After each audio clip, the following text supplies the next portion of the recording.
Dear students, we were discussing about leaf, types of leaves, modification of leaf, and phyllotaxy, that is arrangement of leaf on stem or branches. Now what we would call arrangement of flowers on the floral axis. If the arrangement of leaves on stem or branches is known as phyllotaxy, then what we call the arrangement of flowers on the floral axis. This is called as inflorescence. So today we are going to discuss what is inflorescence. Very interesting, and I hope you would enjoy the lecture as well as you would collect the local flowers where from you will get the practical knowledge.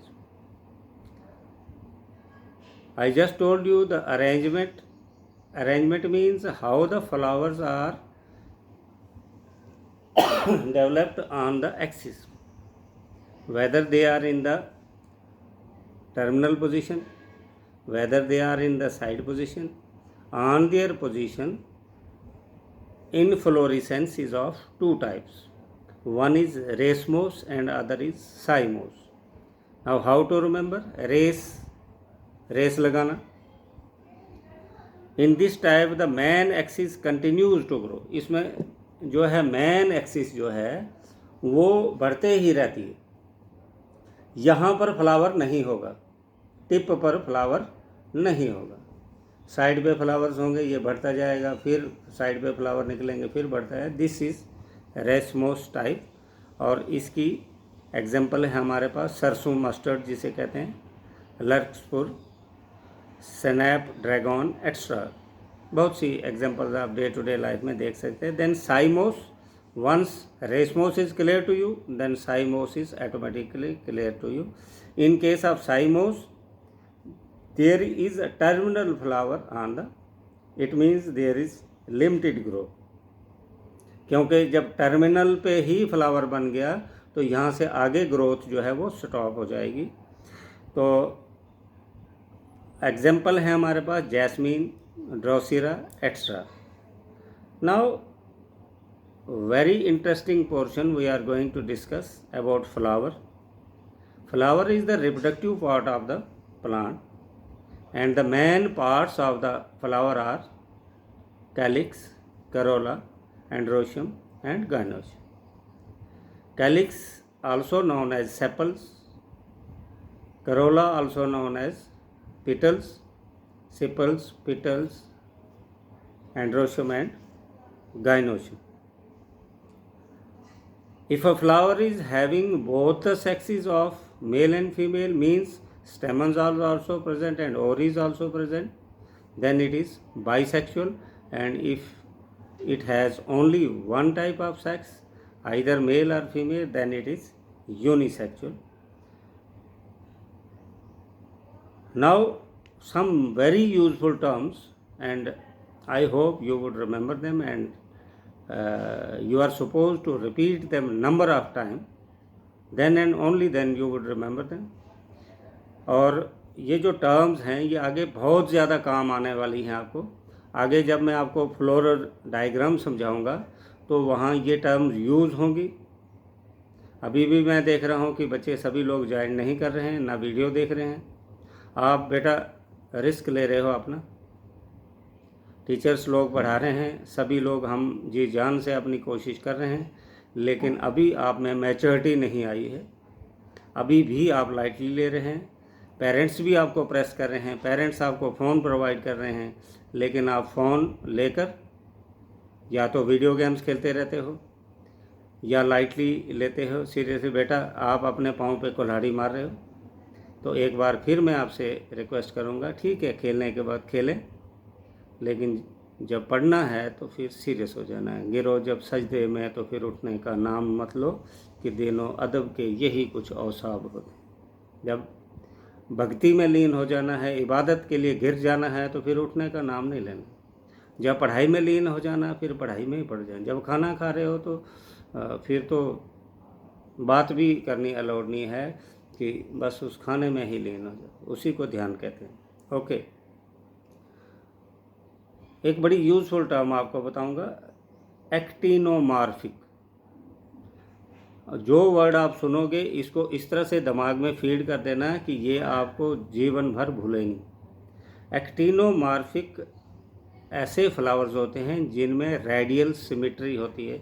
अब radial symmetry क्या हुआ? कुछ flowers के हम जैसे भी टुकड़े करेंगे तो सारे टुकड़े एक जैसे होते हैं। अगर उनको ऐसे काटेंगे तो 2 टुकड़े सेम, फिर ऐसे काटें तो 4 के 4 सेम। तो ऐसे फ्लावर्स को एक्टिनोमार्फिक फ्लावर्स कहते हैं। जैसे मस्टर्ड है, जैसे धतूरा है, इन फ्लावर्स को आपने देखना है बार बार। आज आपको सरसों का नहीं मिलेगा, लेकिन जो जो अवेलेबल है वो आप देख सकते हैं। Then come zygomorphic.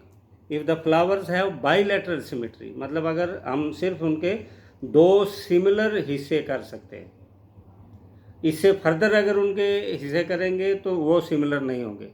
एक्टिनोमार्फिक में हम रेडियल सिमिट्री है कि जितने भी टुकड़े करेंगे वो सब के सब एक जैसे होंगे, लेकिन बाइलेटरल में 2 ही टुकड़े बन सकते हैं, 2 ही एक जैसे आएंगे। अगर इससे ज़्यादा बनाओगे तो वो डिसिमिलर हो जाएंगे, वो एक जैसे नहीं रहेंगे।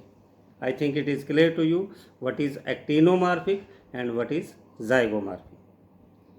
मैं तो आपको ये भी सजेस्ट करूँगा कि आप फ्लावर्स लोकली कलेक्ट करें, उनकी कटिंग करें।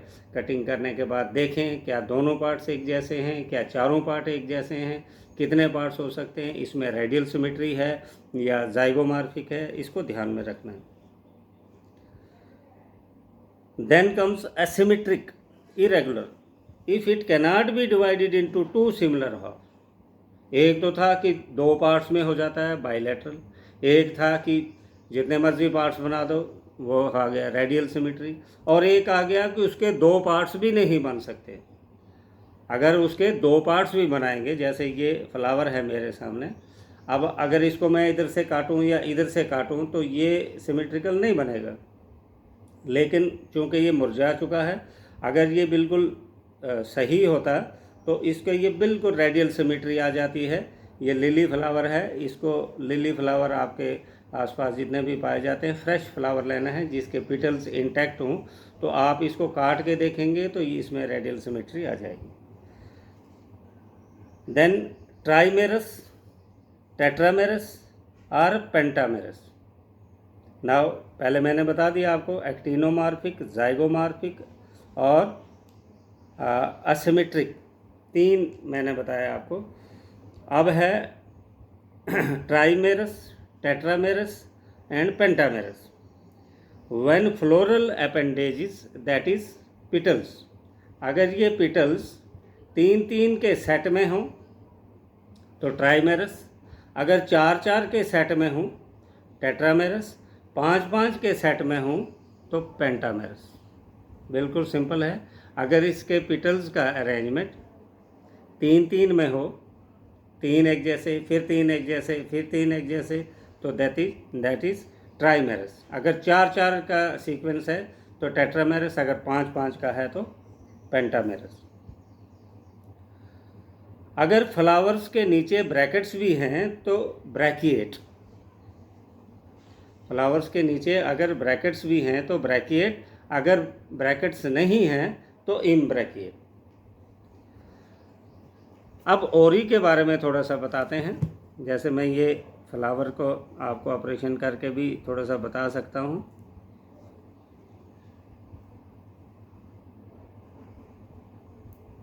अगर कोई भी फ्लावर आप लेंगे तो उसकी ओरी देखनी है कि ओरी कहाँ पर है। ओरी स्टेमन से नीचे है या ऊपर है। अगर ओरी जो है हायर पोजीशन पे है और बाकी सभी जो है वो लोअर पोजीशन पे है, जैसे मैं आपको डायग्राम से भी बता सकता हूँ कि सुपीरियर ओरी जो है वो क्या हुआ। सुपीरियर ओरी वो होता है जिसमें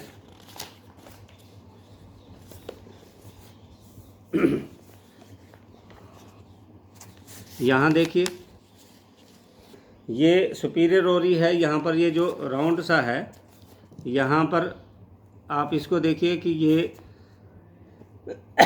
ओरी ऊपर है और बाकी पार्ट जो हैं वो नीचे हैं यहाँ से, तो इसको हम सुपीरियर ओरी कह सकते हैं।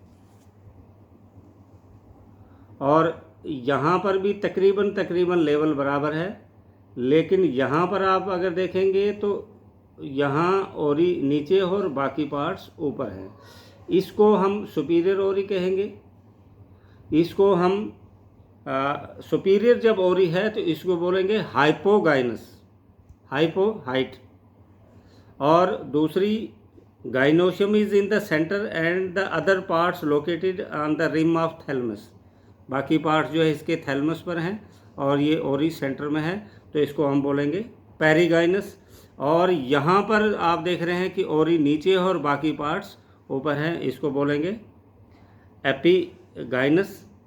The margin of the thalamus grows upward, यहाँ पर ये ऑलमोस्ट जो है ये पेरिगाइनस ही हैं दोनों। यहाँ पर देखिए कि ओरी बहुत नीचे है, ये सारे ओव्यूल्स हैं, और यहाँ से ग्रोथ इस तरह से हुई है कि ये ऊपर चला गया है और बाकी पार्ट्स यहाँ पर हैं, तो ओरी काफ़ी नीचे है, तो इसलिए इसको बोलेंगे एपिगाइनस। तो ओरी जो है ये इसी बेस पर आ गए, हाइपोगाइनस, पेरिगाइनस एंड एपिगाइनस। तो इतना जो है काफ़ी है आज के लिए आपको। मैं उम्मीद करता हूँ कि इन टर्म्स को आप अच्छी तरह से रिमेंबर करेंगे और रिपीट करेंगे। Thank you very much.